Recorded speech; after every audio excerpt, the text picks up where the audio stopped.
नमस्कार, स्वागत है आपका आज तक पर। आपके साथ मैं हूं मीनाक्षी कंडवाल। 2 बजे के बुलेटिन की शुरुआत आज की सबसे बड़ी खबर के साथ। सुप्रीम कोर्ट ने राम मंदिर मामले में बड़ी टिप्पणी की है और कहा कि राम मंदिर पर सभी पक्ष कोर्ट के बाहर बातचीत का रास्ता निकाले और कोर्ट इसके लिए मध्यस्थता करने के लिए भी तैयार है। जब बातचीत से रास्ता नहीं निकलेगा, कोर्ट फैसला देगा। लेकिन अब कोर्ट के सुझाव पर भी घमासान मच गया है, क्योंकि मामले के पक्षकार जफर याब जिलानी ने सुझाव खारिज कर दिया और कहा कि कोर्ट ही फैसला करे। जबकि दूसरी तरफ संघ की तरफ से यह बयान आया है कि कोर्ट के फैसले का स्वागत है और धर्म संसद जो फैसला करेगी वो मंजूर होगा। आइए सबसे पहले देखिए कोर्ट ने आज कहा क्या।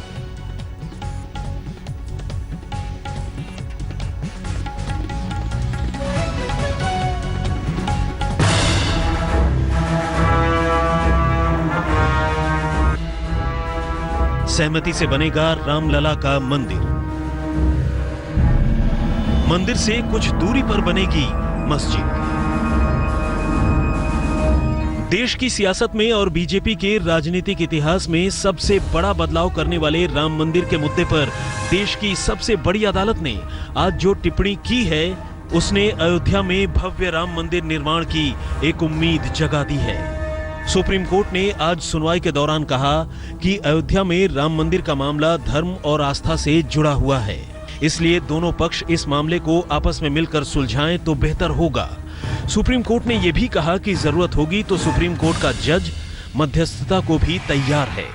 सुप्रीम कोर्ट ने कहा कि अगर आपसी सहमति से मामले का हल नहीं निकला तो सुप्रीम कोर्ट दखल देगा। कोर्ट ने कहा कि हम तो चाहते हैं कि आप दोनों साइड बैठकर इसकी फैसला करें और फिर हमारे पास आए उसकी एक समाधान के साथ। तो मैंने कहा कि वो बैठने के लिए आपकी आदेश की आवश्यकता है। इस पर तीनों न्यायाधीशों ने आपस में सलाह की थी 5-10 मिनट के लिए और फिर उन्होंने ये कहा कि इस पर आप अगले शुक्रवार, माने ये आने वाली शुक्रवार नहीं, उसके बाद जो शुक्रवार है उसमें आपका दोबारा आप आकर इस पर प्रश्न उठाइए और हम आपको बता देंगे कि कैसे आगे बढ़ना है। बीजेपी सांसद और मशहूर वकील सुब्रमण्यम स्वामी की याचिका पर सुनवाई के दौरान ही सुप्रीम कोर्ट ने राम मंदिर को लेकर दिया है ये अहम सुझाव। स्वामी ने सुझाव दिया कि जन्मस्थल पर प्रस्तावित रामलला का भव्य मंदिर बनाया जाए और सरयू नदी के पार मस्जिद बनाई जाए। मैं समझता हूं कि हम तो शुरू से तैयार हैं कि मस्जिद भी बनना चाहिए, मंदिर भी बनना चाहिए, परंतु मस्जिद को सरयू नदी के उस पार बननी चाहिए और ये जो ज़मीन है राम जन्मभूमि, वो संपूर्ण रूप से राम मंदिर का होना चाहिए। इससे पहले इलाहाबाद हाईकोर्ट ने 30 नवंबर 2010 को अयोध्या विवाद पर दिया था अहम फैसला। हाईकोर्ट के फैसले के मुताबिक अयोध्या के विवादित स्थल को 3 हिस्सों में बांटा जाए। 1/3 हिस्सा हिंदू महासभा को दिया जाए, 1/3 हिस्सा सुन्नी वक्फ बोर्ड को दिया जाए, 1/3 हिस्सा निर्मोही अखाड़े को दिया जाए। हाईकोर्ट ने कहा था कि जमीन बंटवारे में सहूलियत के लिए केंद्र सरकार द्वारा अधिग्रहित 70 एकड़ जमीन को शामिल किया जाए। हालांकि इस फैसले के खिलाफ हिंदू महासभा और सुन्नी वक्फ बोर्ड सुप्रीम कोर्ट पहुंच गए और सुप्रीम कोर्ट ने हाई कोर्ट के फैसले पर तत्काल रोक लगा दी थी। आज इस मामले में सुप्रीम कोर्ट की बड़ी टिप्पणी ने मामले के हल की उम्मीद बढ़ाई है। अगले शुक्रवार यानी 31 मार्च को सुप्रीम कोर्ट में फिर से सुनवाई होगी। स्वामी को उम्मीद है कि 31 मार्च को सुप्रीम कोर्ट का कोई जज मध्यस्थता के लिए नियुक्त हो सकता है। आज तक ब्यूरो। सुप्रीम कोर्ट के सुझाव पर मुस्लिम धर्मगुरुओं और पक्षकारों की तरफ से मिलीजुली प्रतिक्रिया सामने आई। कोई फैसले पर विचार की बात कर रहा है तो वहीं एक पक्ष इसे खारिज कर रहा है। मोदी सरकार के मंत्रियों का सुप्रीम कोर्ट की टिप्पणी पर क्या कहना है, ये सुनते हैं। जमीन किसकी है, इस बात को बाहर बैठ करके सुलझाया जा सकता है और जिसकी भी जमीन हो, अगर वो साबित हो जाए तो वो रामलला के लिए अपनी ज़मीन भेंट कर दे। इससे बड़ी गिफ्ट और कोई हो नहीं सकती और सोमनाथ की तर्ज पर एक भव्य राम मंदिर का निर्माण वहाँ हो सकता है। कोई ना कोई फार्मूला निकल जाए, क्योंकि उत्तर प्रदेश में अयोध्या है, लेकिन अयोध्या का समाधान राष्ट्रव्यापी होगा और विश्वव्यापी होगा। इसलिए ऐसा समाधान निकलना चाहिए जिसमें कि हजारों साल तक इस समाधान की जय जयकार हो। कि देश के करोड़ों लोगों की आस्था का केंद्र है भगवान राम का मंदिर बनना हुआ अयोध्या में, और लेकिन वो संवैधानिक ढांचे में बने या आपसी सहमति से बने, उच्चतम न्यायालय ने आज उस पर मोहर लगाई है और मैं समझता हूँ एक मार्ग प्रशस्त किया है इस रास्ते में और आगे बढ़ने का। अब दिल्ली में हमारी सरकार है, उत्तर प्रदेश में भी हमारी सरकार है। इस विषय में जो भी हर्डल्स बीच के अंदर होंगे उनकी गति एक कुशल प्रशासक के हाथ में, एक युवा सांसद, अनुभवी सांसद के हाथ में उत्तर प्रदेश की बागडोर है। मुझे पूरा विश्वास है अब इस विषय में तेज गति से काम होगा।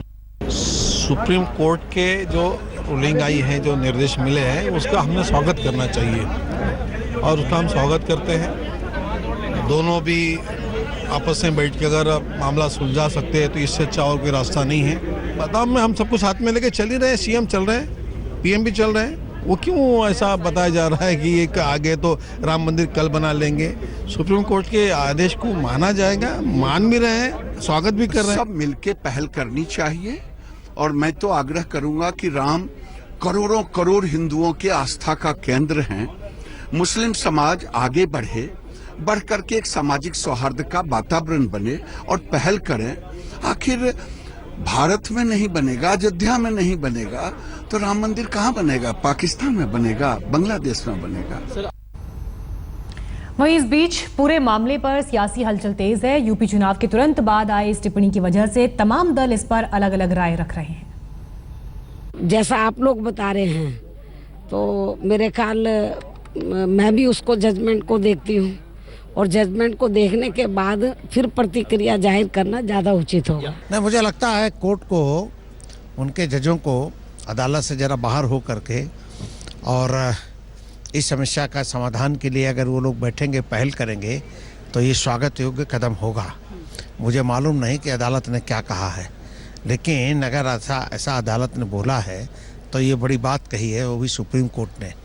तो मैं तो वही बात कहता रहा हूँ पहले भी, समस्या का समाधान के लिए बातचीत के माध्यम से निकाला जाए या अदालत के माध्यम से।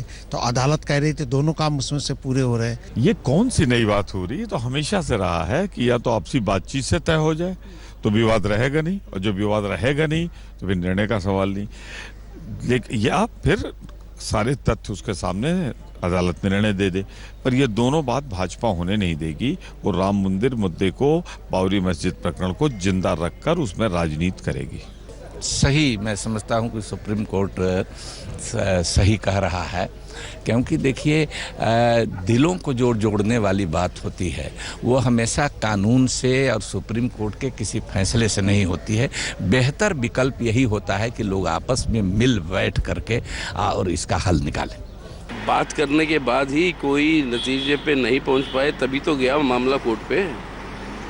कोर्ट पे क्यों गया मामला? अगर बातचीत के आधार पर तय कर सकते हैं तो कोर्ट पे जाने की ज़रूरत क्या थी? कोर्ट पे मामला इसलिए गया क्योंकि ये विवादास्पद स्थल है, ये था वादा। तो विवादास्पद है कि नहीं है, इसके राय कोर्ट को देना है।